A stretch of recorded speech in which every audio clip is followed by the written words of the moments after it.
تو گویا لوگ استخارہ کرتے ہیں، لوگ اس کے قائل ہیں، لیکن اصل مسئلہ یہ ہے کہ صحیح استخارہ کیا ہے، اس کا صحیح طریقہ کیا ہے، کیسے کرنا چاہیے، کب کرنا چاہیے، کیا پڑھنا چاہیے، کون سی دعائیں کرنا چاہیے، کس وقت کرنا چاہیے، کسی سے کروانا چاہیے، خود کرنا چاہیے، کیا اس کے اور کوئی مختلف طریقے کتاب و سنت نے جو بتایا گیا اس سے ہٹ کر، یہ تمام باتیں جو ہمارے ذہن میں گھومتی ہے، جس کے نتیجے میں یہ ہوتا ہے کہ لوگ استخارہ کرتے ہیں لیکن عموماً بدعت اور خرافات میں ملوث یا بدعت اور خرافات کے ساتھ مکس وہ استخارہ ہوتا ہے، وہ کتاب و سنت سے ثابت نہیں ہوتا ہے، اور بہت سی بار تو اپنا جان و مال بھی انسان اس میں گوا دیتا ہے استخارہ کے چکر میں۔ مطلب کتاب و سنت سے ہٹ کر جب انسان استخارہ کرتا ہے تو شعبدے باز، کاہن، جادوگروں کے پاس بھی جانے لگتا ہے اور اپنا عقیدہ بھی برباد کرتا ہے، اپنا مال بھی برباد کرتا ہے اور اپنی توانائی اور صحت اور جان بھی اس میں لگا دیتا ہے۔ تو آئیے استخارہ کا صحیح معنی کیا ہے، اور جب استخارہ کے مومن کرتا ہے تو وہ مطمئن ہو جاتا ہے، چونکہ اپنے رب سے جو ہے وہ مدد لیتا ہے دعا کے ذریعے، جس دعا کو استخارہ کہتے ہیں،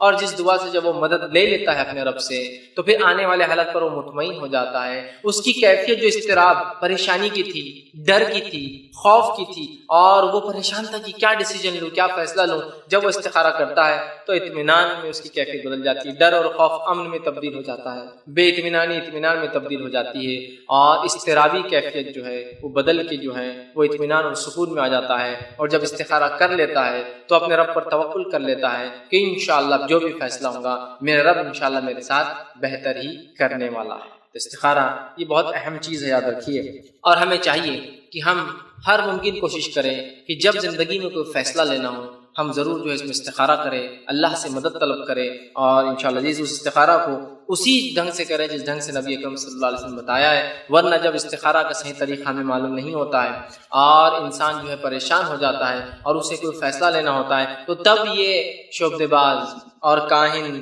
اور جس کو ہم عام زبان میں کہیں گے لوگ مختلف قسم کے سنہرے اور رنگین جال انسانوں کے سامنے ڈالنا چاہیے کہ فلاں مسئلہ اگر ہے تو اتنے پیسوں میں یہ حل ہو جائے گا، ان کے پاس چلے جاؤ وہ آگے کا تم کو بتا دیں گے، تاکہ تم شادی کس سے کرو بتا دیں گے، تم کو اگر تجارت کرنا ہے تو ان کے پاس جاؤ، یہ آنکھ بند کرتے ہی آپ کو بتا دیں گے کہ کس تجارت میں فائدہ ہے۔ گویا جس طرح سے ایک چڑیا کی پکڑنے والا ایک جال ڈالتا ہے رنگین جس میں اور دانے ڈالتا ہے جس میں چڑیا کے اٹک جاتی ہے، بس مومن کو کوئی پریشانی آئی، مسلمان کو کوئی پریشانی آ رہی ہے، وہ صحیح طریقہ استخارہ کا نہیں جانتا ہے، بس یہاں شعبدے باز اور کاہن اور لوگ اپنے دل فریب طریقوں سے جو ہے مومن کا پیسہ بھی ایٹ رہے ہیں، اس کا عقیدہ بھی برباد کر رہے ہیں۔ تو یہ بے انتہا ضروری ہے کہ ہم استخارہ کا صحیح طریقہ ہم جانیں تاکہ ہم اپنے رب سے صحیح طریقے سے جو ہے مدد لے پائیں۔ اب آئیے استخارہ کا معنی کیا ہوتا ہے اس سے شروع کرتے ہیں، میننگ کیا ہوتا ہے استخارہ کا؟ تو استخارہ کا لفظی معنی ہوتا ہے خیر کی رہنمائی طلب کرنا، اچھائی کی رہنمائی، کہ میں اچھائی کو کیسے حاصل کروں، رہنمائی طلب کرنا۔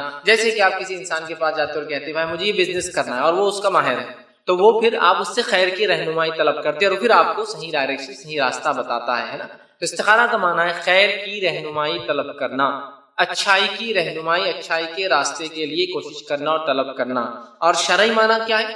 نماز کے بعد ایک مخصوص دعا کو پڑھنا جس کے ذریعے وہ جو ہے اللہ رب العزت سے خیر کی رہنمائی جو ہے طلب کرتا ہے۔ نماز پڑھنا اور نماز کے بعد ایک مخصوص دعا جو دعا استخارہ ہے وہ پڑھ کر ایک بندہ دنیا کے اندر خیر کی رہنمائی طلب کرتا ہے۔ اس دعا اور اس نماز کے ذریعے وہ اپنے رب سے خیر کی رہنمائی طلب کرتا ہے، اسے شریعت میں استخارہ کہتے ہیں۔ تو استخارہ کا عام معنی خیر کی رہنمائی طلب کرنا، خاص معنی شریعت میں اللہ رب العزت سے نماز کے اور ایک مخصوص دعا جو اس کے نبی نے سکھائی اس کے ذریعے خیر کی رہنمائی طلب کرنا۔ وہ معاملہ کچھ بھی ہو سکتا ہے دنیا، سمجھ رہا بات کو؟ تو یہ ہے استخارہ۔ استخارہ نکاح کے لیے ہو سکتا ہے، استخارہ جو ہے مختلف چیزوں کے لیے ہو سکتا ہے، لیکن ایک بات یاد رکھے استخارہ کسی مباح چیز کے لیے ہی ہوگا، ایسی چیز جو شریعت میں جائز ہو۔ استخارہ کسی واجب اور فرض کے لیے نہیں ہوگا، استخارہ کسی مستحب چیز کے لیے نہیں ہوگا، استخارہ کسی مکروہ چیز کے لیے نہیں ہوگا، استخارہ کسی حرام چیز کے لیے نہیں ہوگا۔ اور ٹوٹل 5 ہی چیزیں جو شریعت حکم دیتی ہے کسی چیز پہ حکم لگتا ہے، ایک تو واجب اور فرض، مستحب، مباح، مکروہ اور حرام، 5 چیزیں ہوتی ہیں۔ کوئی بھی چیز شریعت کے حکم میں 5 میں سے ایک میں فٹ ہو جاتی ہے، یا تو جائز ہے، واجب ہے، یا پھر مستحب ہے، یا پھر مباح ہے، یا پھر مکروہ، یا پھر حرام، اس سے علاوہ کچھ نہیں، 5 ہی ہے۔ تو استخارہ ان 5 میں سے صرف ایک چیز کے لیے ہوتا ہے، وہ مباح۔ کوئی آدمی یہ استخارہ نہیں کر سکتا کہ کل سے نماز پڑھنا شروع کر دوں یا نہیں کروں، نہیں ہوتا، فرض ہے۔ مستحب کے لیے استخارہ نہیں ہو سکتا کہ نبی اکرم صلی اللہ علیہ وسلم جس چیز کا حکم دیا وہ کروں یا نہ کروں، سوال ہی نہیں آتا۔ استخارہ کسی مکروہ حرام چیز کے لیے نہیں ہو سکتا کہ شراب کل سے چھوڑوں یا نہ چھوڑوں، چھوڑنا ہی ہے، استخارہ کر کے نہیں چھوڑے گا کیونکہ وہ چھوڑنا ہی ہے، وہ حرام ہے، سمجھ رہا؟ تو استخارہ کسی مباح ایسی چیز شریعت میں جو جائز ہے اسی کے لیے ہوتا ہے، اس کے علاوہ دوسری چیز کے لیے نہیں ہوتا، یہ بات بھی ذہن میں رکھیں۔ اور استخارہ ایک بہت معروف عمل ہے، نبی اکرم صلی اللہ علیہ وسلم سے سینکڑوں حدیثیں آتی ہے، ٹھیک ہے، کہ استخارہ کا آپ نے حکم دیا۔ آئیے اس کی دلیل ہم دیکھتے ہیں۔ نبی اکرم صلی اللہ علیہ وسلم، بخاری کی روایت ہے، اور جو جابر رضی اللہ عنہ حدیث کے راوی وہ کہتے اور فرماتے ہیں رسول اکرم صلی اللہ علیہ وسلم ہمیں تمام کاموں میں استخارہ کی تعلیم دیتے تھے۔ نبی اکرم صلی اللہ علیہ وسلم صحابہ کو تمام کاموں میں استخارہ کی تعلیم دیتے تھے، جس طرح ہمیں قرآن کی سورت کی تعلیم دیتے تھے۔ استخارہ کے تعلق سے فرماتے تمام کاموں میں استخارہ کی تعلیم دیتے تھے جس طرح سے قرآن کی سورت کی تعلیم دیتے تھے، مطلب جیسے قرآن کی صورتیں ہمیں سکھایا کرتے تھے ویسے استخارہ بھی ہم کو اللہ کے رسول سے سکھایا۔ آپ فرماتے ہیں کہ تم میں سے کوئی شخص، مطلب آپ نے فرما کہا تم میں سے کوئی شخص جب کسی کام کا ارادہ کرے تو فرض کے علاوہ جو ہے وہ 2 رکعتیں پڑھے، پھر دعا استخارہ پڑھے۔ تم میں سے جب کوئی شخص کام کا ارادہ کرے، آپ نے فرمایا، تو 2 رکعت نماز پڑھے فرض کے علاوہ، اور اس کے بعد دعا کرے۔ اور اس طریقے کو، اس دعا کو اور استخارہ کو نبی اکرم صلی اللہ علیہ وسلم صحابہ کو ویسے سکھاتے جیسے نماز کی صورتیں سکھاتے تھے، مطلب صورتوں کو سکھایا کرتے۔ قرآن کو جیسا آپ سکھاتے تھے ویسے ہی صحابہ کو بٹھا کر آپ نے استخارہ بھی سکھایا۔ حالانکہ استخارہ اتنا واضح ہے اور اتنا آسان ہے، آگئی بات حدیث میں واضح ہے، نماز 2 رکعت فرض کی علاوہ پڑھے اور دعا کرے، یہ ہے استخارہ کا طریقہ، بس اتنا ہی۔ 2 رکعت فرض کے علاوہ، مطلب نفل نماز ہے، صلاۃ الاستخارہ جس کو عام زبان میں کہیں گے، استخارہ کی نماز، اور اس کے بعد دعائے استخارہ کرے، بس یہی ہے استخارہ کا طریقہ۔ اتنا ہی آسان ہے استخارہ، بس اتنا آسان، لیکن آج اتنا پیچیدہ بنا کر پیش کیا جا رہا ہے، اور ایسے عجیب و غریب ڈھنگ سے امت مسلمہ کا مال اور ان کے عقیدے کو لوٹا جا رہا ہے جس کی کوئی انتہا نہیں۔ 2 رکعت فرض کے علاوہ پڑھے اور دعا استخارہ کرے۔ آپ کو کوئی دعا استخارہ مجھے یاد نہ ہو، مجھے نہ پتا ہو، تو میں ہمیشہ کہتا ہوں حسن المسلم نامی کتاب ہے دعاؤں کی، صحیح اور ثابت شدہ دعائیں لے لے، دعا استخارہ کا چیپٹر کھولی، یاد کر لیجیے۔ نفل نماز کس کو نہیں آتی 2 رکعت؟ کوئی ایسا آدمی کہے مجھے نماز بھی نہیں آتی، آسان ہے، اور دعا استخارہ پڑھنا ہے اس نماز کے بعد، ختم۔ اتنا ہی طریقہ ہے استخارہ کا، یاد رکھیں، ٹھیک، اتنا ہی طریقہ ہے، اور استخارہ کرنا اتنا ہی آسان ہے جو آپ صلی اللہ علیہ وسلم نے جو ہے صحابہ کو جو ہے سکھایا تھا۔ استخارہ کا طریقہ کیا ہے؟ 2 رکعت نماز فرض سے ہٹ کر پڑھیے، اس کے بعد دعا استخارہ پڑھیے۔ دعا استخارہ جو ہے یاد کر لیجئے، کہاں ملنا ہے، کہاں ملیں گی؟ تو سب سے بہترین جو ہے آپ کو دعا استخارہ حسن المسلم نامی کتاب ہے، وہاں ملیں گی۔ اور دعا استخارہ صرف ایک دعا ہے، دعا استخارہ صرف ایک دعا ہے، اس سے ہٹ کر وہ دعا نہیں ہے۔ کیوں نہیں ہے؟ اس لیے کہ صلاۃ الاستخارہ کے بعد جو دعا ہے اس کے الفاظ نبی اکرم صلی اللہ علیہ وسلم صحابہ کو سکھائے ہیں، اس سے ہٹ کے ہمیں نہیں پڑھنا ہے۔ کیوں نہیں پڑھنا ہے؟ اس لیے کہ آپ صلی اللہ علیہ وسلم دعا استخارہ ایسے سکھاتے تھے جیسے صورتیں سکھاتے تھے، ہے نا۔ اب کوئی منمانا ایجاد کر لے استخارہ کی، یہ دعا پڑھ لو تو فلاں وہ دعا، بالکل نہیں چلیں گا۔ دعا استخارہ ایک مخصوص دعا ہے، لہٰذا آپ وہی دعا کیجئے دعا استخارہ کی، آپ وہی دعا کیجیے۔ انشاءاللہ جو لوگ نیٹ پر اس کو دیکھیں گے وہاں دعا بھی ڈسپلے میں آ جائیں گی تو وہ وہاں سے دیکھ سکتے ہیں، ٹھیک۔ تو دعا استخارہ ایک مخصوص دعا ہے، اس دعا کو آپ کو اور مجھے پڑھنا ہے۔ 2 رکعت نفل جس کو صلاۃ الاستخارہ کہہ لیجئے، وہ نماز جو استخارہ کے لیے انسان کرتا ہے، 2 رکعت پڑھنا ہے اور اپنی دعا اور حاجت اسی دعا کے اندر رکھنا ہے۔ اس دعا کے اندر عربی متن میں ایک بریکٹ آئے گا اور وہاں آپ کو اپنا مسئلہ رکھنا ہے اور پھر آگے کا پڑھنا ہے۔ آدھی دعا ہوں گی، پھر ایک بریکٹ میں اپنا مسئلہ جو بھی ہے، اگر آپ کو عربی نہیں آتی تو اپنی زبان میں اس مسئلے کو رکھیے اور باقی دعا کو آپ مکمل کریں۔ سمجھ رہے ہیں بات کو؟ بریکٹ آئیں گا آپ کو عربی ملے گا، اس بریکٹ میں آپ کا مسئلہ رکھیے، بول کے اردو میں ہوں گا، ٹھیک ہے۔ جو ایشو پہ آپ وہ کر رہے ہیں استخارہ ہمارا کہ اللہ میرے نکاح کے تعلق سے میں سوچ رہا ہوں اس لڑکی سے کروں یا نہ کروں، پھر باقی کی دعا آگے کریں۔ اے اللہ تجارت کے بارے میں سوچ رہا ہوں، تجارت میں اس کو پارٹنر بناؤں نہ بناؤں، آگے آپ کی دعا۔ سمجھے آپ عربی میں؟ تو عربی میں ہے، اس کو پڑھنا ہے، بیچ میں ایک بریکٹ آئیں گا، اپنا مسئلہ رکھیے اور آگے اس دعا کو کنٹینیو کریں آپ اور ختم کریں، ٹھیک ہے۔ تو ہمیں چاہیے کہ اس دعا کو یاد رکھ لیں، اور وہ مخصوص دعا ہے، انہی الفاظ سے اس دعا کو پڑھنا ہے، دوسری دعائیں ہم کو اس تعلق سے ایجاد نہیں کرنا ہے۔ اب اگر دعا استخارہ یاد نہ ہو تو دعا استخارہ جس شخص کو یاد نہ ہو تو وہ دیکھ کر پڑھے، سمجھا، دیکھ کر پڑھے۔ دیکھ کر بھی نہیں پڑھ سکتا ہے تو کسی سے پڑھوائے اور پھر خود لفظ کو دہرائے۔ ایک آدمی ہے اس کو پڑھنا بالکل نہیں آتا عربی، وہ کسی سے پڑھوائے، کوئی سے پڑھ کر سنا اور اس کو ریپیٹ کرے۔ کبھی ہوتا ہے لوگوں کو بہت مشکل سے صورتیں یاد ہوتی ہے، حالات، زمین، زمانہ، زبان، بہت سارے مشکلیں ہوتی ہیں، اللہ رحم کرے۔ تو بہرحال خود نہیں پڑھ سکتا ہے دیکھ کر پڑھے، دیکھ کر نہیں پڑھ سکتا کسی سے پڑھوائے، لیکن کوشش کرے کہ عربی انسان ضرور سیکھے۔ لیکن کبھی ہوتا ہے قرآن تو عربی میں آ جاتا ہے پڑھنا، لیکن دعائیں مشکل ہوتی ہے اس لیے کہ وہ ویسی عربی نہیں لکھی ہوتی جیسا کہ قرآنی آیتیں ہوتی، زیر زبر ہر چیز ہوتی ہے اس میں مختلف بہت سی بات، خالی دعا لکھی مشکل ہوتا ہے تو کسی سے پڑھوا لے، ٹھیک ہے۔ اگر یاد نہ ہو تو یہ طریقہ اس کا ہے، دیکھ کر پڑھ لے، دیکھ کر بھی نہیں پڑھ سکتا تو کسی سے یاد مطلب پڑھے وہ آدمی اور آپ اس کے پیچھے دوہرا لیں۔ استخارہ یاد رکھیے یہ صرف مباح عمل کے لیے ہوگا، ٹھیک ہے۔ کوئی شخص حج کروں یا نہ کروں اس کا استخارہ نہیں کر سکتا، ہاں یہ استخارہ کر سکتا ہے حج کس کے ساتھ کروں اور کون سے ٹریول سے کروں، لیکن حج کروں یا نہ کروں استخارہ کی ضرورت نہیں، یہ تو واجب اور فرض عمل ہے، سمجھ رہے بات۔ دینی علم سیکھنا یہ واجب اور فرض ہے ہم پر، تو دینی علم سیکھوں یا نہیں سیکھوں اس پر استخارہ نہیں ہوگا، ہاں اس پر ہو سکتا ہے دینی علم کس استاد سے سیکھ، کس مدرسے سے سیکھ، کس اسکول سے سیکھوں، کس جگہ جا کر سیکھ، سمجھ رہے بات کو۔ واجب اور فرض پر استخارہ نہیں، ہاں واجب اور فرض سے ریلیٹڈ چیزوں پر استخارہ ہو سکتا ہے۔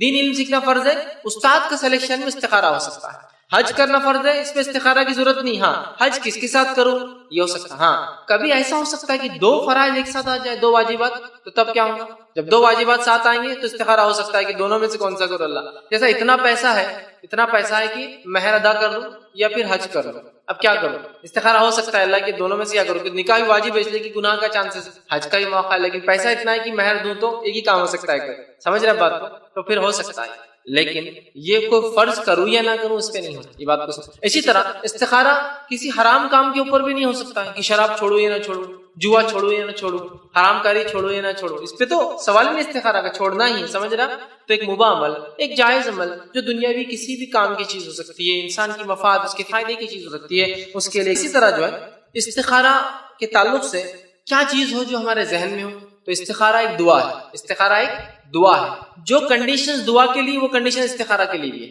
استخارہ ایک دعا ہے تو جو کنڈیشنز شرائط دعا کے لیے ہے، قبول ہونے کے لیے، دعا قبولیت کے لیے، وہی کنڈیشن استخارہ کے لیے بھی ہے، سمجھ رہے۔ اب میں وہ کنڈیشنز پوری نہیں رکھوں گا، کیوں؟ انشاءاللہ الحمدللہ میں نے دعا مومن کا ہتھیار اس عنوان میں پوری کنڈیشنز رکھ دی، آپ وہ عنوان نیٹ کے ذریعے دیکھ سکتے۔ دعا مومن کا ہتھیار میں نے پورے شرائط رکھ دیے کہ دعا قبولیت کے شرائط، دعا نہ قبول ہونے کی وجوہات، کس کی دعا قبول ہوتی ہے اور کس کی نہیں ہوتی، بہت تفصیل میں عنوان ہے، تو آپ ضرور اس عنوان کو دیکھیں۔ تو دعا قبول کے جو شرائط ہے وہی شرائط استخارہ کے لیے بھی ہوں گے، اس لیے کہ استخارہ بھی دعا ہے، اللہ سے آپ خیر کی رہنمائی طلب کرتے ہیں، تو لہٰذا اخلاص دل ہو، حرام کاری سے انسان بچتا ہو، فرائض کا اہتمام کرتا ہو، مضبوط الفاظ کے ساتھ اپنی دعا کرے، دعا خطا رحم رشتے توڑنے کی نہ ہو، دعا کسی حرام، وہ ساری کنڈیشن یہاں بھی آٹومیٹیکلی لاگو۔ حلال کھاتا ہو، اس لیے کہ حرام جو کھاتا اللہ اس کی دعا نہیں قبول کرتا تو استخارہ بھی قبول نہیں ہونے والا ہے، تو وہ کنڈیشن آٹومیٹیکلی لاگو ہے، تو لہٰذا آپ دعا مومن کا ہتھیار اس عنوان کو دیکھیں،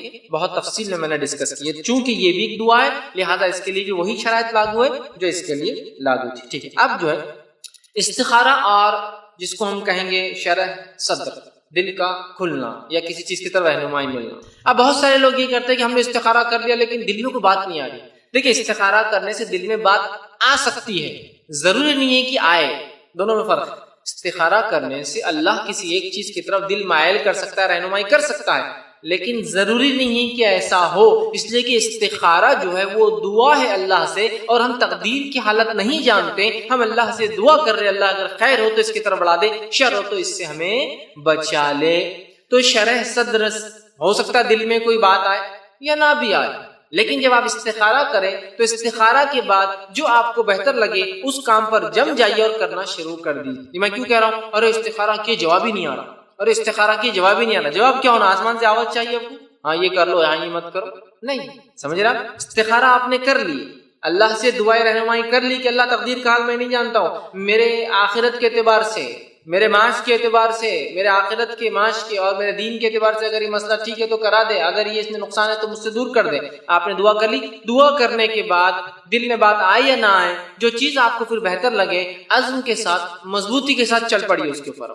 ورنہ بہت سے لوگ ارے کیا ہوا، ارے استخارہ کا جواب ہی نہیں آ رہا، ارے کیا ہوا استخارہ 15 دن 20 دن، ارے بھائی مہینہ ہو گیا انہیں ابھی جواب نہیں آ رہا، اور کیا کام کرنا ہے، بہت چھوٹا سا ایک کام ہے، اس کے لیے ایک مہینہ نہیں، یہ نہیں۔ استخارہ آپ نے کیا، دعا ہے، دعا کرنے کے بعد آپ امید کیجیے کہ اللہ تعالیٰ آپ کی مدد کرے گا.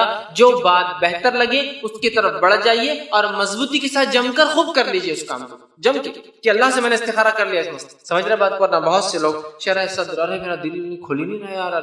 ہو سکتا ہے دل میں بات آئے, ضروری نہیں ہے کہ ہر بار استخارہ کے بعد دل میں بات آئیں گی تو آپ کو کام کرنا ہے, ورنہ آپ رکے ہوئے پورا ٹائم, ارے دل میں بات نہیں آ رہی, دل میں بات نہیں آ رہی. سمجھ رہے بات کو؟ یہ بڑی اہم چیز.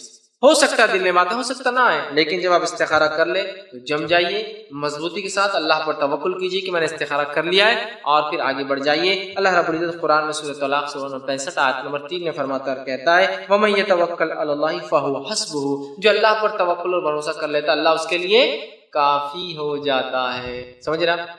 اب آپ نے استخارہ کیا, استخارہ کرنے کے بعد آپ جم جائیے کہ اللہ میں نے استخارہ کر لیا, تو اس سے دعا کی, جمی اور مضبوطی کے ساتھ جو ارادہ رکھتے تھے, جو کام کرنا چاہتے تھے, اس کو پھر مضبوطی کے ساتھ کیجیے, چاہے دل میں بات آئے یا نہ آئے. اس چیز کو آپ سمجھ لیجیے. اللہ رب العزت نے ایک دوسرے مقام پہ قرآن میں سورہ آل عمران سورہ نمبر 3 آیت نمبر 159 میں فرمایا کہا فَإِذَا عَزَمْتَ فَتَوَكَّلْ عَلَى اللَّهِ إِنَّ اللَّهَ يُحِبُّ الْمُتَوَكِّلِينَ. جب کسی کام کا نبی تم ارادہ کر لو تو کیا کرو, فَإِذَا عَزَمْتَ فَتَوَكَّلْ عَلَى, تو اللہ پر بھی بھروسہ کر لو, اور اللہ تعالیٰ اپنے پہ بھروسہ کرنے والوں کو, متوکلین کو پسند فرماتا ہے. تو جب کسی کام کا ارادہ کرے مضبوطی کے ساتھ اس کی طرف چل پڑنا بھی چاہیے. یہ بات بھی یاد رکھیے, ورنہ شرح صدر نہیں ہو رہا, دل نہیں کھل رہا, دل میں بات نہیں آ رہی, بلکہ آپ وقت لگا دیے کہ نہیں.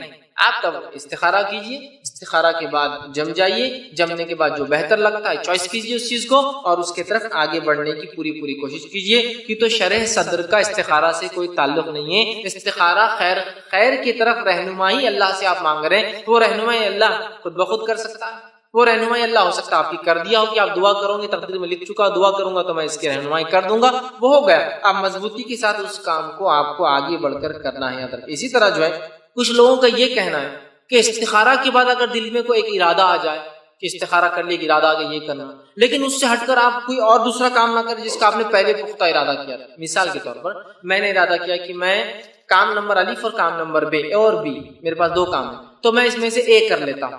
یہ کب کر لیا میں نے طے, استخارہ سے پہلے, سمجھ لیجیے, اے کر لیتا ہوں.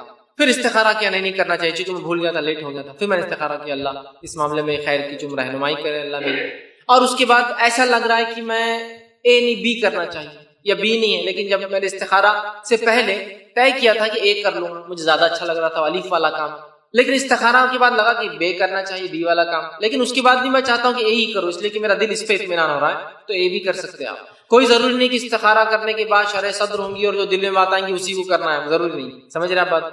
تو اگر کسی چیز کا پختہ ارادہ آپ نے پہلے سے کر رکھا ہو اس کے لیے بھی استخارہ کر کے آپ اسی کام کو کیجیے. پھر اگر میں نے کسی کام کا پہلے سے پختہ ارادہ کر بھی لیا ہوں تو اس کے بعد بھی میں استخارہ کر کے وہ کام کو کر سکتا ہوں, اس لیے کہ اب اللہ کی رہنمائی میرے اس کے اندر. سمجھ رہے اس بات کو؟ تو اس بات کو آپ جو ہے ذہن میں. اسی طرح جو ہے کسی دل میں ایک بات ہے, قلبی میلان ہے کہ میں ایک کام فلاں کام کروں, یہ میرے لیے اچھا ہے, اور اس کے بعد بھی استخارہ میں نے کیا, تو اس کے بعد جو کام آپ کے دل میں تھا اسی کام کو آپ کر سکتے ہیں اس کے بعد بھی استخارہ کے بعد. چونکہ استخارہ دعا ہے, استخارہ کا تعلق یقیناً دل کی کھولنے سے, خواب کے دکھانے سے نہیں ہے. ہو بھی سکتا ہے لیکن اس کا تعلق اس سے نہیں, ورنہ لوگ سمجھتے دل میں کوئی بات آئی کیا, کوئی خواب دیکھا کیا. دل میں کوئی بات ہے کہ بس 2 ہی چیزیں وہاں پر چلتی ہے ہندوستان میں, کہ بس دل میں کون سی بات ہے اور خواب کیا دیکھا, جبکہ نہ دل میں بات آنے سے استخارہ کا تعلق ہے نہ خواب سے. استخارہ اللہ سے مدد ہے, اے اللہ میرے لیے خیر کا راستہ تو وہ کر, جیسا ہم مختلف دعاؤں کے ذریعے کرتے اللہ. سمجھ رہے بات کو؟ تو اس چیز کو ذہن میں رکھیں. اب استخارہ کے مراحل کیا ہوں گے, سٹیپس کیا ہوں گے, وہ آپ کو بتا دیتا ہوں. پہلا, کسی کام کا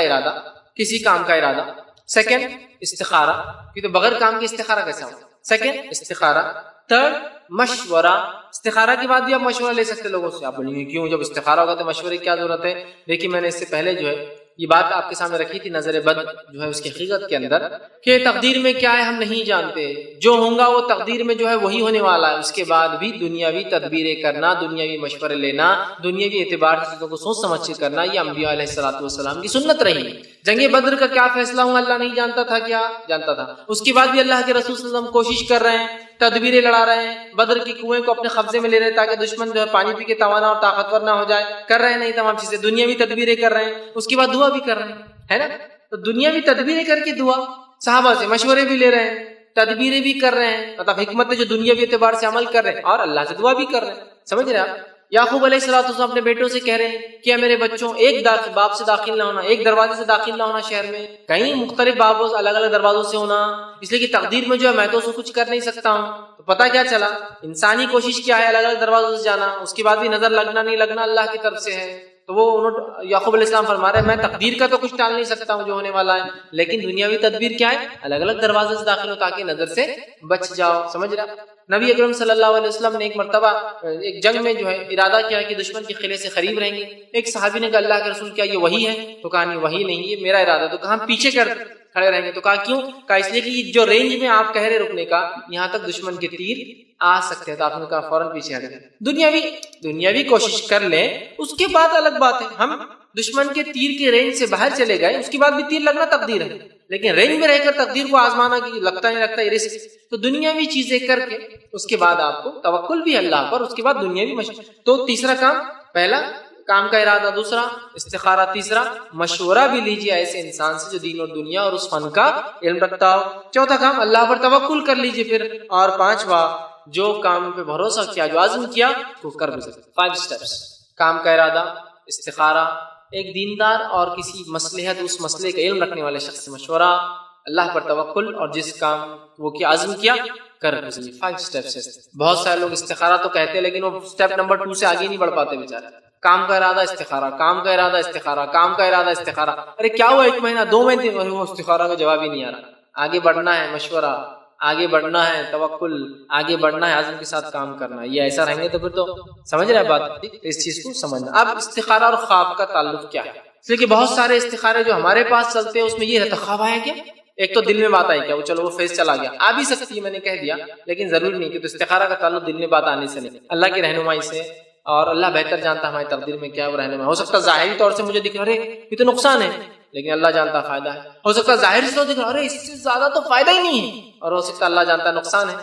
تو ہم لوگ تو ایسے ہی ہوتے ہیں نا، انسان تو ظاہر کو دیکھتا ہے، اللہ بہتر جانتا ہے، تو وہ ہم رہنمائی مانگ رہے ہیں اللہ سے۔ اب استخارہ اور خواب کا کیا تعلق ہے؟ تو استخارہ اور خواب کا کوئی تعلق نہیں ہے سوائے اس کے کہ آ بھی جائے، تعلق نہیں ہے، لیکن سمجھ رہے، اس لیے کہ حدیث میں اور صحابہ کے آثار سے کہیں نہیں پتہ چلتا کہ آپ نے فرمایا حدیث میں کہ تم کو خواب آئے گا میرے صحابہ استخارہ کے بعد آئیں گا، نہیں، اور کہیں بھی یہ نہیں کہ صحابہ نے کہا میں نے استخارہ کیا اور مجھے خواب آیا۔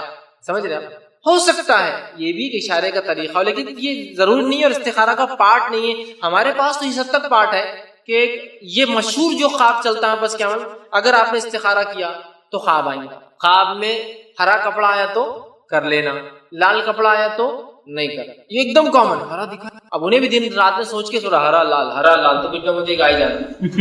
ایک بار میرے پاس بھی ایک صاحب ہے، بولے وہ ہرا اور لال کا مسئلہ رہتا، تو میں نے کہا اگر آرنج آ گیا تو دھیرے دھیرے کرو، تو آرنج کا معنی ہوتا ہے وہ سگنل ہو گیا نا، ہرا گو، یلو گو سلو، مطلب سگنل اب چینج ہو رہا ہے، یا تو ادھر شفٹ ہوں گے یا تو ادھر شفٹ ہوں گے، تو ریڈ پہ جائیں گے اسٹاپ، یا تو پھر ہوتا ہے سلو، تو اب کیا کرنا، یلو آ گیا تو، اور اگر وائٹ آ گیا تو کمپرومائز کر لو، بہن بنا لو سامنے والی لڑکی، سمجھو رشتہ آیا، سفید آ گیا تو کمپرومائز کر لو، بہن بنا لو اس کو۔ کیا تو بولے ہرا کپڑا اور لال کپڑا کہاں سے لائے؟ یہ تو ہندوستان میں ہے اور یہ تو سگنل کا معاملہ ہرا اور لال۔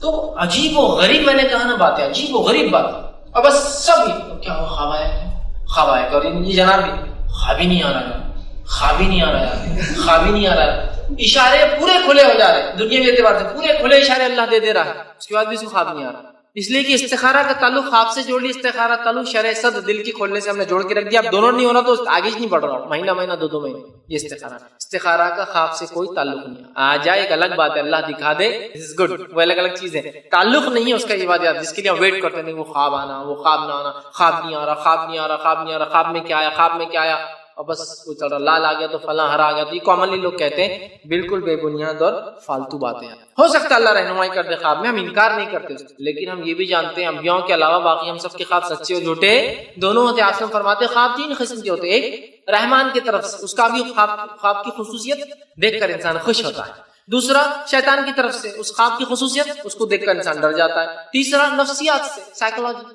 3 قسم کے۔ تو آپ نے فرمایا اگر رحمان کی طرف سے اچھا خواب دیکھے تو نیک لوگوں کو سنا، اچھے لوگوں کو بتائے، اپنے دوست احباب، برا خواب دیکھے تو کسی کو نہ بتائے، اس لیے کہ شیطان اس کو ذریعے ڈرانا چاہتا ہے آپ کو، ٹھیک ہے، اور وہ کچھ نہیں کر سکتا، صرف ڈرانا چاہتا ہے۔ اگر آپ اس کو بیان کریں گے تو ہوگا لوگوں کو آپ کے ڈر پتہ چل جائیں گے، حکمت ہے تو بیان ہی نہیں کرنا ہے برے خواب۔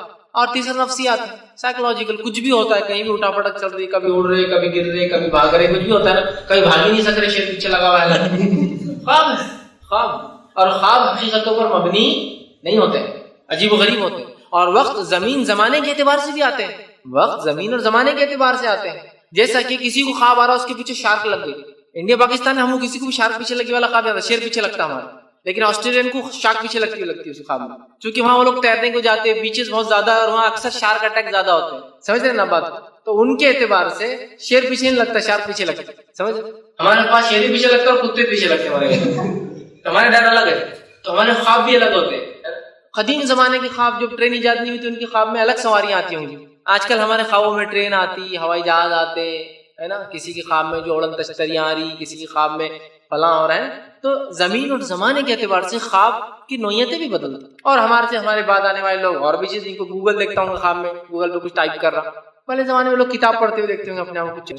یہ بول رہا ہوں چارا، زمین زمانے اور حالات کے اعتبار سے خواب بدلتے ہیں، اور نفسیاتی اعتبار سے کچھ بھی ہو سکتا ہے، لیکن خواب کبھی بھی حقیقت پر مبنی نہیں ہوتے. یاد رکھیں. تو لہٰذا استخارہ سے خواب کا تعلق ہو سکتا ہے آ جائے، کوئی گارنٹی نہیں، اور کوئی ضروری نہیں کہ خواب آئے تو آپ کو کام کرے، آپ کر سکتے ہیں. اسی طرح ایک کام کے لیے کئی استخارہ ہو سکتے ہیں، اور کئی کاموں کے لیے ایک استخارہ ہو سکتا ہے. جیسے کہ اس کے تعلق سے ایک صحیح مسلم کی ایک روایت ہے، عبداللہ بن جو ہے زبیر رضی اللہ عنہ کا ایک واقعہ آتا ہے کہ ان کا ایک قول ہے کہ آپ نے جب کعبے کا ایک حصہ جل گیا تھا تو لوگوں سے کہا کہ اگر تم میں سے کسی کا گھر جل جاتا تو تم اس کی تجدید کرتے ہیں. کعبہ لکڑی کا تھا، اس کو آگ لگ گئی تو تم اس کی تجدید کرتے ہیں، لیکن تم اللہ کے گھر کے لیے ویسا نہیں کر رہے ہو.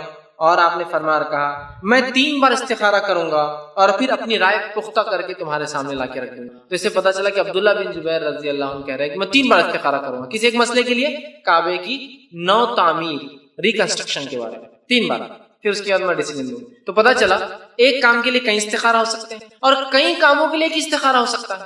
جیسے کہ ایک رشتہ آیا، وہ لڑکی کا رشتہ ہے یا وہ لڑکے کا رشتہ ہے، وہ فلاں جگہ کماتا ہے، اس کے والد فلاں، ایک ہی ساتھ استخارہ، اللہ یہ تمام لوگ میرے لیے خیر ہے کیا، کر لی، ختم ہو گیا. ٹھیک، الگ الگ نہیں کہ یہ لڑکا خیر ہے کیا، اس کا خاندان خیر ہے کیا، اس میں فلاں ہو، ایک ہی ساتھ کر سکتے. تو کئی مسائل کے لیے ایک استخارہ، ایک مسئلے کے لیے کئی بار استخارہ. جیسے آپ کئی بار دعائیں کرتے ہیں، ویسے استخارہ بھی ایک سے زیادہ جو کئی بار ہو سکتا ہے. ٹھیک، یہ بات ہوگی. اسی طرح جو ہے استخارہ کس وقت کیا جائے، یہ بڑا اہم سوال ہوتا ہے. اور ہمارے پاس تو انڈیا پاکستان میں ایک وقت خاص ہے، عشاء کی نماز کے بعد، بنا کسی سے بات کیے کہ جا نماز پہ عشاء پوری پڑھنے کے بعد، وطر کو ختم کرنے کے بعد 2 رکعت نفل پڑھ کر استخارہ کی دعا کر کے جا نماز پہ سو جانا. تو پھر آئندہ رات میں آپ کو حسین خواب، اس خواب میں آپ کو بتا دیا جائے گا کہ یہ آپ کا ہیرو ہے نہیں ہے، یہ ہیروئن سوٹیبل ہے نہیں، مطلب جو بیوی، مطلب لڑکا ہے لڑکی کے لیے کر رہا ہے استخارہ کی شادی کے معاملے میں، لڑکی ہے جو اس کے لیے استخارہ ہو رہا ہے کہ وہ لڑکا درست ہے نہیں ہے، تجارت کے لیے کر رہے ہیں، تو وہاں سو جانا بغیر بات کیے کہ بات کیے استخارہ ٹوٹ گیا. تو بیچارہ وہاں استخارہ کر رہا، بیچ میں کو آ کے بچہ ہے اور امی فلاں چیز، تو استخارہ کر رہا تھا امی کا. بیچارہ شوہر پریشان رہا تھا، بچوں کو سنبھال رہے تھے، تو بیوی نے استخارہ کی کہ نا، اب سنبھال نہیں سکتی بچوں کو.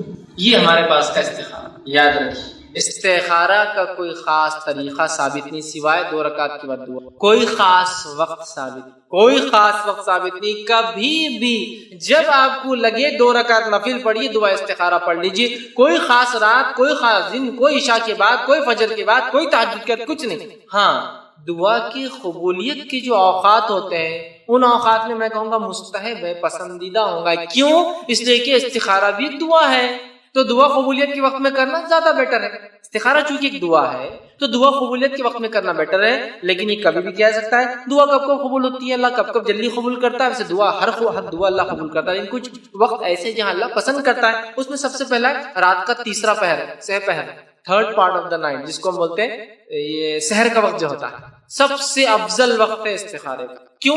اس لیے کہ وہ سب سے افضل وقت ہے دعا کی قبولیت کا. اس لیے کہہ رہا ہوں، تو آپ بولیں گے اب تم نے کہاں سے لایا اس کی دلیل؟ کوئی دلیل نہیں ہے. چونکہ استخارہ ایک دعا ہے، لہٰذا دعا جب قبول ہوتی ہے ان اوقات میں سو کرنا میں کہہ رہا ہوں بہتر ہوگا، اچھا ہوگا. تو رات کا آخری پہر، تیسرا اذان اور اقامت کے بیچ، کیونکہ یہ تو عام بات ہے کہ اذان اور اقامت کے بیچ اللہ دعا قبول کرتا.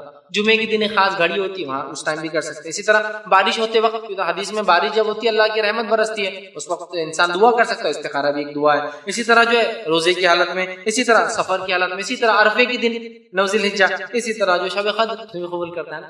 اور بھی کئی گھڑیاں ہیں، میں نے بس ایک گنے چنے نام کے لیے تاکہ آپ کے ساتھ. تو استخارہ کبھی بھی کیا جا سکتا ہے، لیکن جن اوقات میں دعا قبول ہوتی ہے استخارہ چونکہ ایک دعا ان اوقات میں اس کو کیا جا سکتا ہے. اب استخارہ کے ممنوع اوقات کیا ہے، کب نہیں کرنا چاہیے؟ اس کے کوئی ممنوع اوقات نہیں. نہیں ظہر کے بعد نہیں کرنا، ظہر کے بعد آپ بہت بزی رہتے بزنس میں نا، دماغ الگ جگہ لگا تو استخارہ. کوئی ممنوع اوقات نہیں، آپ جب چاہیں جو بیٹر ہے، ظہر کے بعد، اثر کے بعد، مغرب کے بعد، عشاء کے بعد، جب آپ کو لگے آپ کر لیجیے. اسی طرح جو کام کرنے سے کتنے پہلے استخارہ کرنا، پرائر کتنے دن پہلے کتنا، دیکھیے ہونا تو یہ چاہیے کام کی شروعات سے پہلے استخارہ کرے.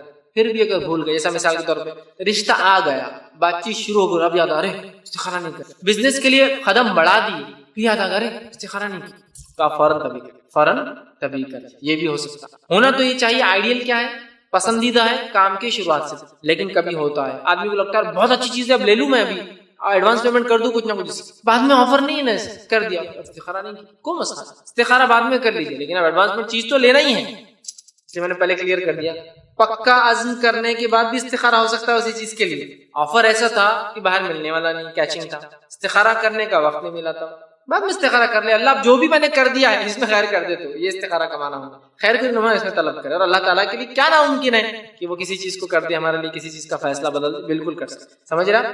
آئیڈیل سچویشن کیا ہے، لیکن آئیڈیل پہلے کام سے، لیکن کام شروع کرنے کے بعد بھی یہ چیزیں بہرحال اس کی ڈیپینڈ. اب کام کر لیا، استخارہ کیا ہی کر لیا، تو یاد رکھیے اللہ سے خوب دعائیں خیر مانگے، اللہ سے خوب دعائیں خیر مانگے، چونکہ استخارہ بھی ایک دعا ہے، لیکن ہمارے پاس دعا تو ایک ہتھیار ہے ہی، ہمیشہ مومن کا ہتھیار ہے. تو آپ خوب خیر کی دعا کریں، اللہ کام کر لیا، استخارہ نہیں کیا تھا جب، تو خیر کر دے، خوب دعا کرے خیر کی. اب استخارہ میں کون سی صورتیں پڑے، وہ 2 رکعت میں، ہمارے پاس بہت مسئلہ ہے. استخارہ کی نماز کا بھی طریقہ ہے خاص ہمارے پاس، حالانکہ حدیث میں فرض سے ہٹ کر 2 رکعت پڑھ لے، یہاں خاص طریقہ ہے. پہلی رکعت میں سورہ فاتحہ کے بعد 7 بار سورہ اخلاص پڑھنا، کو بڑا 11 بار سورہ اخلاص پڑھنا، کو بڑا 21 بار سورہ اخلاص پڑھنا.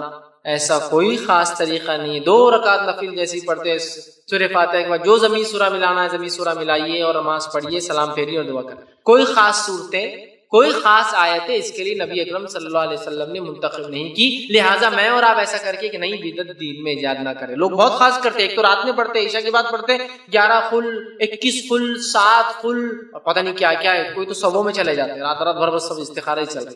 فرض نماز میں اتنا خوشی نہیں، اتنا استخارہ میں خوشی رہتا ہوں. حالانکہ فرائض سب سے اہم ہے، اس کے بعد اللہ نوافل کو قبول. ٹھیک ہے، تو بہرحال استخارہ کی کوئی خاص صورتیں نہیں ہیں، آپ جو بھی ہے بہرحال صورت وہ. اسی طرح جو ہے کیا خالی استخارہ کافی ہے، مطلب اس کی دعا کافی، مطلب کہ مطلب جو ہے استخارہ ہم کر لے بغیر دعا کے؟ نہیں، دعا بھی کرنا، اس لیے کہ آپ نے فرمایا نماز پڑھ کے دعا کر. کیا خالی دعا پڑھ لی چلیں گے استخارہ کے؟ نہیں، نماز پڑھ کے دعا کی. نہ خالی نماز چلیں گی نہ خالی دعا، نماز پڑھ کر دعا کرنا یہی شرع استخارہ ہے. ٹھیک ہے، دونوں کرنا پڑے گا. اب استخارہ جو ہے کہ ایک دعا ہے، یاد رکھیے، اور وہی دعا ہمیں پڑھنا ہے، نئی دعا کو ایجاد نہیں کرنا ہے، یا ایجاد کردہ خود ساختہ بہت دعائیں چلتی مارکیٹ میں، وہ ہمیں نہیں کرنا ہے. جو صحیح اور ثابت شدہ دعا ہے صرف اور صرف وہی کرنا ہے. اب استخارہ اور خسارہ، استخارے کے بعد لاس، اس کو کیسے وہ کریں گے؟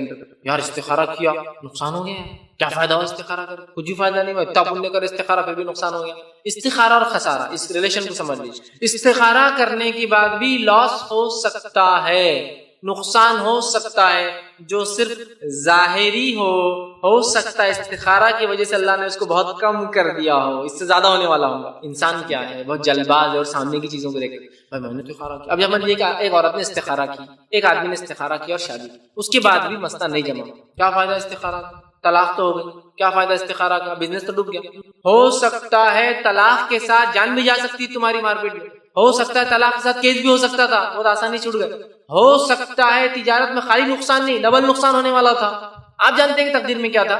تو استخارہ کرنے کے بعد بھی ظاہری لاس ہو سکتا ہے جو دکھ رہا ہے، لیکن یہ بھی پروفٹ اور فائدے کی ہی چیز ہو سکتا ہے. اس لیے کہ ایک بزنس کو اللہ نے ڈبا دیا، تم ڈوب کے نکلے، ایک بزنس کو نئے اسکریچ شروعات سے شروع کیا اور اس میں بڑے سیٹ بن گئے تھوڑے دن. تو یہ استخارہ کا فائدہ کیا ہوا؟ اللہ نے اس میں نقصان اس لیے دیا کہ اللہ جانتا تھا دوسری تجارت زیادہ بہتر ہے تمہارے لیے. سمجھ رہے نا؟ یا اس کو ایک ایکسپیرینس آپ کو دلانا تھا، ایکسپیرینس تجربہ لے لو. یہ نقصان کا تجربہ اگلے تجارت میں جو کہ نفع بخش ہوگی اس میں کام آنے والا ہے. سمجھ رہے بات کو؟ تو استخارہ کا اگر ظاہری نتیجہ خسارے کی شکل میں نظر آ رہا ہے تو کبھی بھی آپ مایوس، رنجیدہ، ارے کیا ہو گیا، کیا فائدہ استخارہ کا، یہ مت سوچئے. اس لیے کہ توکل کے منافی ہے، اللہ پر بھروسے کے الٹ کام ہے. جب آپ نے استخارہ کیا تو یقین کر لیجئے میرے رب میرے لیے صحیح فیصلہ کریں گا، ڈٹ جائیے اس کام میں، نتیجہ جو بھی نکلے ظاہری اعتبار سے۔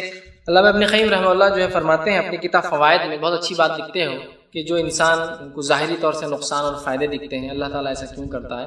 بڑا اچھا قول فرماتے اور کہتے ہیں، وہ لکھتے ہیں کہ ایک بچے کا مصلحت پسند جو ہے، ایک بچے کا مصلحت پسند درد مندانہ اور شفیق باپ، ایک بچہ ہے، اس کا باپ ہے جو بہت اس کے لیے درد رکھتا ہے، اس سے محبت کرتا ہے، شفیق اس کا جو ہے والد ہے باپ، جب اپنے بیٹے کے بدن کے فاسد خون کے نکلنے میں مصلحت سمجھتا ہے، فاسد خون، برا خون ہے جسم میں، ڈاکٹر کے پاس گیا، ڈاکٹر کیا کہتا ہے؟ کٹ مار دیتا ہے، خون نکلتا ہے، حالانکہ نکل رہا ہے خون، لیکن باپ اس کو پسند کر رہا ہے، حالانکہ محبت کرتا ہے بیٹے سب کچھ، لیکن وہ ابھی جانتا ہے اس خون کا جسم سے نکلنا بہت زیادہ ضروری ہے، ورنہ یہ خون فاسد ہے، خراب ہے، یہ باڈی کو فائدے کے بدلے کیا کریں گے؟ اور زیادہ نقصان پہنچائیں گے۔ تو لکھتے ہیں مصلحت سمجھتا ہے تو اس کے جلد اور رگوں کو کاٹتا ہے، جب اس کو لگتا ہے یہی اس کے لیے بیٹر ہے تو وہ اس کی جلد کو بھی کاٹتا ہے، رگوں کو بھی کاٹتا ہے علاج کے لیے۔ اس زمانے میں علاج کا طریقہ جب بے ہوشی نہیں ہوتی ڈائریکٹ لوگ علاج کرتے تھے، مطلب انسان ہوش کی حالت میں اس کو زخموں کو صاف کرتے کاٹا کرتے۔ تو وہ کہتا ہے ایک باپ جو بچے کو پسند کرتا ہے اس کے فائدے کے لیے اس کے جسم کو کاٹتا ہے، خون بھی نکالنے دیتا ہے، اگرچہ اس عمل میں بچے کو سخت تکلیف پہنچتی ہے، لیکن اگر باپ سمجھتا ہے کہ کسی عضو کا کاٹ دینے سے ہی شفا حاصل ہوتی ہے تو اس عضو کو کاٹ بھی دیتا ہے۔ پیر سڑ گیا اس کو توڑ دینا پڑتا تھا، نکال دیتا ہے۔ تو باپ محبت کرتا ہے لیکن بچے کے بیٹر فائدے کے لیے، بیٹر فیوچر کے لیے اس اعضا کو کاٹ بھی دیتا ہے، نسوں کو بھی کاٹ دیتا ہے، پیر اعضا کو توڑ کے نکال بھی دیتا ہے۔ پھر آگے لکھتے ہیں حاصل ہوتی ہے تو عضو کاٹ دیتا ہے، یہ سب کچھ اپنے بیٹے کے ساتھ رحمت شفقت کی وجہ سے کرتا ہے، وہ اس سے محبت کی وجہ سے اس کے فائدے کے لیے کرتا ہے۔ ایسے ہی اگر ایک باپ اپنے بیٹے کی مصلحت اس کا خرچ روک لینے میں سمجھتا ہے تو خرچ روک لیتا ہے۔ باپ کو لگتا ہے بیٹے کو پیسہ دینا درست نہیں، وہ خرچ روک لیتا ہے، سمجھتا ہے تو وہ روک لیتا ہے، کیونکہ وہ جانتا ہے کہ خرچ دیتے رہنا اس کی خرابی اور بگاڑ کا باعث ہے۔ ایسے ہی ایک شفیق باپ اپنے بچے کو بہت سی خواہشات کی تکمیل سے روک دیتا ہے، صرف بچے کی مصلحت اور اس کی بھلائی کی خاطر کنجوسی کی وجہ سے۔ ایک باپ ہے سب کچھ ہونے کے بعد بیٹے کو پیسہ نہیں خرچ کرتا، کیوں؟ بیٹے کے فیوچر کے لیے، برائٹ کے، اگر آج خرچ کروں گا بری صحبت میں پڑ جائیں گا، آج پیسہ دوں گا برا ہوں گا، وہ روک لیتا ہے۔ تو وہ لکھتے آگے تو احکم الحاکمین، اللہ رب العزت ارحم الراحمین، راستوں کو دکھانے والا جو ہے، عالم العالمین، سب سے زیادہ علم رکھنے والا، جو اپنے بندوں پر جو اپنے بندوں پر جو ایسی ذات ہے کہ جو ماں باپ سے بھی زیادہ مہربان ہے، جب انہیں کسی ناپسندیدہ کام میں مبتلا کرتا ہے تو یہ ان کے حق میں بہتر ہوتا ہے۔ وہ لکھ رہے ہیں جیسے باپ محبت اور مشفق ہونے کے بعد، رفیق اور دوست اور محبت کرنے کے باوجود بیٹے کا اعضا کاٹ دیتا ہے، پارٹس کو نکالنے کے لیے ضرورت وہ کر دیتا ہے، مال کو روک لیتا ہے، کیوں؟ بچے کے فائدے کے لیے۔ اسی طرح اللہ سبحانہ تعالیٰ بھی ماں باپ سے زیادہ محبت کرنے والا ہم سے، وہ بھی کسی مصلحت کا بھی مال روک دیتا ہے، کبھی صحت کم کر دیتا ہے، مختلف کاموں کرتا ہے، اس کے پیچھے وہ کہتے ہیں مصلحت۔ تو لہٰذا اگر استخارہ کے بعد بھی نقصان ہو تو کوئی بات نہیں، آپ نے اللہ سے دعا کی تھی، استخارہ کیا تھا، طلب کیا تھا، اور اس کے بعد یہی بہتر تھا آپ کے لیے، اس کو سمجھ کے جب انسان کرے تو اس کا بہت زیادہ فائدہ ہوتا ہے۔ اور استخارہ کرنے کے بعد جو جم جانا چاہیے، اللہ رب العزت نے اپنے نبی کو یہ بات سورہ آل عمران سورہ نمبر 3 آیت نمبر 159 کے اندر فرمائی تھی، وَشَاوِرْهُمْ فِي الْأَمْرِ، اے نبی آپ مشورہ لیا کیجیے صحابی سے، پھر فرمایا فَإِذَا عَزَمْتَ فَتَوَكَّلْ اللَّهِ، اور جب مشورہ لے لے تو جم جائیے کسی ایک مسئلے پر، توکل کیجیے۔ جب آپ مشورہ لے لے تو پھر مشورہ لینے کے بعد اس مسئلے پر کیا کیجیے؟ آپ ڈٹ جائیے اور جم جائیے۔ اللہ رب العزت نے نبی اکرم صلی اللہ علیہ وسلم کو یہ حکم، تو لہٰذا ہم بھی استخارہ کریں، استخارہ کرنے کے بعد پریشان نہ ہوں، جو چیز ظاہر دکھے مشورہ لے اور اس پر ڈٹ کے کریں۔ اب استخارہ کے دیگر طریقے کیا؟ اور بھی طریقے، استخارہ کا جو طریقہ میں نے بتایا اس کے علاوہ کوئی صحیح اور سنت سے ثابت طریقہ نہیں ہے۔ استخارہ کا جو میں نے طریقہ بتایا اس سے ہٹ کر کوئی صحیح اور سنت طریقہ ثابت نہیں ہے، لہٰذا تمام بدعت استخارہ ہے۔ آج ہمارے سماج میں جو چند استخارہ چلتے ہیں اس میں سے پہلا کیا مانو؟ بدعتی استخارہ، غلط۔ اس میں سے ایک ہے لوگ قرآن کو لیتے اور مصحف کو کھولتے ہیں، کھولنے کے بعد اگر جنت کی آیت آئے تو آیت کام کر لیتے ہیں، جہنم کی آیت آئے تو کام نہیں، اگر اچھے لوگوں کا تذکرہ آئے تو کام کر لیتے ہیں، برے لوگوں کا تذکرہ تو کام نہیں کرتے۔ یہ بدعتی اور غلط استخارہ اس لیے کہ قرآن کا ایسا استعمال نبی اکرم صلی اللہ علیہ وسلم نے اور صحابہ نے نہیں۔ دوسرا طریقہ استخارہ کا جو ہمارے پاس چلتا ہے وہ یہ کہ کچھ لوگ جو ہے قرآن کے علاوہ بعض کتابیں انہوں نے بنا لی، ان کتابوں کو کھولتے ہیں، جو پنہ نکلے اور پنے پہ کیا لکھا ہو اس عبارت کے اعتبار سے اپنا کام طے کرنا ہے نہیں کرنا وہ طے کرتے ہیں، یہ بھی بدعت ہے۔ اس طرح کچھ لوگ ہوتے ہیں جو شیخ یا پیر کے پاس جاتے ہیں اور ان سے استخارہ کی درخواست کرتے ہیں، اور پیر تو ایسے ہوتے کبھی کبھی وہ شیخ بیچارے کبھی کبھی لائیو استخارہ کر لیتے ہو، آپ ہم نے بولی شیخ فلاں بولتا ہے ایک منٹ جب بھی وہ استخارہ کر لیتے اور آنکھ بند ہو جاتی، جواب بھی آیا تھا، بولتے ہاں کر لو. کہاں سے لائی؟ نبی موجود ہے جس پر وحی نازل ہوتی ہے اور وہ صحابہ سے کہہ رہا استخارہ کرو، وہی نہیں کرا. یہ جواب نبی تو جانے والا ہے دنیا سے، امت کو سکھا کے جا رہا ہے کہ استخارہ کا طریقہ. شیخ اور پیروں سے کرا رہے ہیں، کوئی سو کر رہا ہے، کوئی لائیو کر رہا ہے، کوئی آن لائن کر رہا ہے، کوئی جب چاہے جب کر رہا ہے، یہ بھی غلط طریقہ ہے. اسی طرح کچھ لوگ جو تسبیح کے دانوں سے استخارہ کرتے ہیں، گنتے ہیں، آخر میں اگر آڈ نمبر آئے تو کام نہیں کرتے، ایون نمبر آئے تو کام کرتے ہیں. اسی طرح کچھ لوگ جو ہے دوسروں سے کہتے ہیں کہ استخارہ کرو، شادی بیٹی کی استخارہ باپ کر رہا ہے، فائدے کی چیز جو اس کی اس کو بتایا جائے گا نا، اس کے لیے ہوگا، آپ کے لیے. ہاں پورے گھر کے لیے اس لڑکی کا آنا نہیں آنا درست ہے ایک الگ بات ہے، لیکن اصل استخارہ کون کرے؟ لڑکا کرے. اصل استخارہ ادھر کون کرے؟ لڑکی کرے. تو اصل جو پارٹی ہے وہ کرے نا. بزنس میں کر رہا ہوں، استخارہ میرا پڑوسی کر رہا ہے. بزنس میں کر رہا ہوں، استخارہ آپ سے کروا رہا ہوں. بزنس میں کر رہا ہوں، بھائی آپ بہت نیک دکھ رہے، آپ استخارہ کرو. تو نیک شخص کو اپنے لیے اللہ رب العزت رہنمائی کریں گا. اس کے لیے خود کو استخارہ کرنا ہے، کوئی دوسرا استخارہ میرا اور آپ کا نہیں کر سکتا، یہ بات جان لیجیے. اسی طرح استخارہ کا ایک طریقہ جو ہمارے پاس ہے، وہی کچھ لوگ جو ہے استخارہ کی خاطر جو ہے کاہنوں اور جادوگروں کے پاس جاتے ہیں. اس سے دوستی کرو مت کرو، بزنس کرو مت کرو، شادی کرو مت کرو، فلاں چیز کرنا نہیں کرنا، یہاں جانا نہیں جانا، یہ گھومنا نہیں گھومنا. کاہنوں کے پاس جاتے، پھر وہ الگ الگ کہانت کے طریقوں سے بتاتے ہیں، ہاں کرو نہ مت کرو، ہاں اچھا ہے نہیں برا ہے. یہ تمام تر طریقے درست نہیں ہیں. لہذا آپ کسی کام کا ارادہ کرے تو استخارہ کرے. استخارہ کے بعد کسی ایسے شخص سے ضرور مشورہ لے جو دین کا علم رکھتا ہو اور اس فن میں مہارت رکھتا ہو. اس کے بعد اللہ پر توکل کرے اور 5 وقت جم کے اور ڈٹ کر اس کام میں لگ جائے، اللہ پر بھروسہ کر کے. اور اس کے بعد بھی اگر ظاہری نقصان ہو تو یہ جان لے ظاہری نقصان بھی میرے فائدے کے لیے ہے، اور ہو سکتا ہے استخارہ نہ کرنے سے نقصان بہت زیادہ گریٹر اور زیادہ ہوتا تھا. اور اگر نقصان جو ہوا یہ سوچ لے استخارہ کرا میں نے اس لیے، ہو سکتا اللہ نے وہ نقصان سے بچا لیا جو حقیقت میں بہت بڑا ہونے والا تھا. اور پھر اس توکل کے ساتھ عزم کے ساتھ وہ اپنا کام کرے تو وہ دیکھیں. کسی نے کہا استخارہ کرنے کے بعد کبھی اچھا مناسب اور کبھی مناسب نہ لگے تو کیا وہ کام میں آگے بڑھنا چاہیے یا نہیں؟ کیا کرے؟ مطلب استخارہ کیا، ایک دل بولتا ہے کرے، ایک طرف خیال آتا نہ کرے. تو دیکھیے استخارہ کرنے کے بعد آپ کو اللہ پر توکل کر کے پختہ عزم کے ساتھ کوئی بھی کام کرنا پڑے گا تو ہی وہ کام درست ہے. تو لہٰذا ابھی آپ کشمکش میں ڈاماڈول میں، تو میں کہوں گا پھر ایک بار استخارہ کریں. پھر لگ رہا کشمکش ہے تو پھر ایک بار استخارہ کیجیے، اور اس کے بعد توکل اللہ پر بھروسہ کوئی چیز ہے. ورنہ اگر خالی استخارہ ہے اور ایسی رہنمائی گائیڈنس مل جا رہا ہے بالکل ڈاٹ ٹو ڈاٹ، یہاں سے اٹھو، ادھر سے ادھر چل جاؤ، ادھر سے فلاں جاؤ، ادھر سے فارم لو، اس سے بات کرو، ادھر جاؤ ایڈمیشن، تو یہ تو پھر سمجھ رہے نا آپ، یہ تو پھر انسان کی ایمان، تقدیر پر ایمان، اللہ پر توکل سب غائب ہو جاتا ہے. یہاں سے کہ اللہ بتا دیتا اپنے نبی کو کہ بدر تو تم جیتنے والے ہو، تو پھر کہاں تھی وہ سب باتیں، وہ عاجزی، وہ انکساری، وہ دعائیں، وہ کوششیں، وہ تڑپ، وہ توکل سب غائب ہو جاتا. سمجھ رہے ہیں؟ تو لہٰذا آپ ایک بار استخارہ کریں، پھر ڈاماڈول آپ کو ہو رہا ہے، سیکنڈ ٹائم کریں، کیونکہ 3 بار تک تو حوالہ ملا ہے ہم کو، عبداللہ بن جبیر رضی اللہ عنہ کا جو ہے ایک صحابی تھے. تیسری بار آپ کیجیے، کوئی مسئلہ نہیں، لیکن یہ ڈاماڈول نہیں، پھر مضبوط ہو جائیے، توکل کیجیے، عزم کے ساتھ، مشورے کے ساتھ آگے بڑھ جائیں انشاءاللہ عزیز. اللہ تعالیٰ انشاءاللہ خیر کا راستہ نکالیں گے. اور پھر ظاہری نقصان بھی نظر آئے تو اس بات پر ایمان کے ساتھ کی ظاہری نقصان بہت کم ہے، کیونکہ میں نے اللہ سے دعا مانگی تھی، اگر نہ کرتا تو شاید اس سے بھی زیادہ ہوتا تھا. اور پھر جو ہو اس میں اطمینان رکھیں، اس لیے کہ اللہ تعالیٰ بہت بہترین راستے بندے کے لیے نکالتا ہے جس کو بندہ کبھی کبھار سمجھ نہیں پاتا. ایک انسٹنس بندے کو لگتا ہے میرے لیے سب سے حق کی چیز ہے، اور دوسرا ہی انسٹنس بندے کو لگتا ہے میرے لیے سب سے بری چیز ہے، لیکن اللہ ہی بہتر جانتا ہے کیا اس کے لیے اچھا اور کیا اس کے لیے برا. اور جس سے وہ دل بچتا ہونے، مطلب جس کو کہیں گے دل ٹوٹنے سے، اور جس کو کہیں گے ایموشنلی ڈاؤن ہونے سے، ڈپریس ہونے سے، اور جس کو کہیں گے ہارٹ فیلئر ہی بول سکتا ہوں میں، کبھی کبھار آدمی ایک چیز چلے ہاں، اور مر بھی گئے بہت سارے لوگ ہارٹ فیلئر سے اور بہت ساری نفسیاتی بیماریوں سے، سمجھ رہے نا، اس سے بچ جاتا ہے جب وہ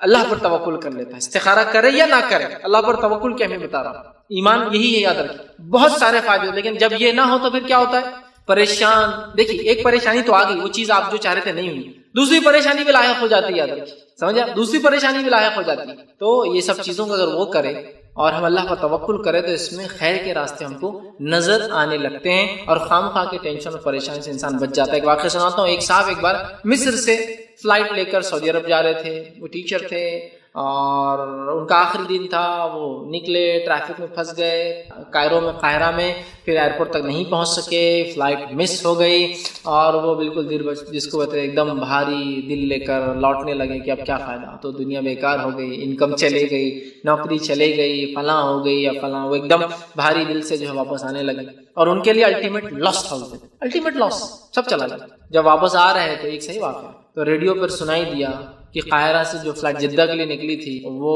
کریش ہو گئی، اور پورا کرو کے ساتھ جو ہے وہ سمندر میں چلا۔ ابھی یہ آدمی جو سب سے زیادہ دل بھاری لے کر اٹموسٹ لاس، سب کچھ چلا گیا، غمزدہ تھا، دنیا کا سب سے خوش نصیب سمجھ رہا، اور وہ اکیلا ہی تھا جو نہیں گیا تھا، بچ گیا۔ یہ ہے تقدیر۔ لیکن انسان وہ رکھے کہ کچھ نہ کچھ اللہ، جیسے ابن قیم الجوزی نے کہا نا کہ انسان خود اپنے بچے کے ہاتھ پیر کبھی کبھار یا رگے کاٹ دیتا ہے، خون نکالتا ہے، اعضا نکال دیتا ہے، کیوں؟